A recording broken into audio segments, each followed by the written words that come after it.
আজকে অনেক দিন পরে বর আর আমি একটু সন্ধেবেলা বেরোলাম। সন্ধ্যা না, তাও এখন বাজে রাত 8টা।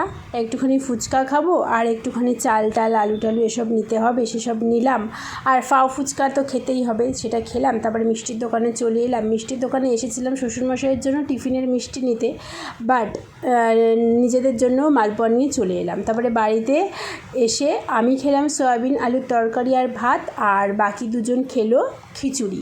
কারণ খিচুড়ি খেতে আমি একদমই ভালোবাসি না। দিনের মধ্যে একবার ভাত না খেলে আমার পেটটা আর ভেতরটা কান্না করে, জানো তো।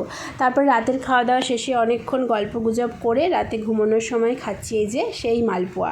এই ফুলকো ফুলকো মালপোয়াগুলো খেতে আমার অতটা ভালো লাগে না, জানো তো। যে একদম চ্যাপ্টা থালার মতন, প্লেটের মতন যেই মালপোয়াগুলো হয় মাঝে মাঝে টিপ আনে, ওগুলো খেতে বেশি ভালো লাগে। এটা হচ্ছে আজকে সকালবেলা ঘুম থেকে উঠেই জামাকাপড় কিছু কেচে দিয়েছিলাম, সেগুলো শুকিয়ে গেছে, নিয়ে নিচ্ছি।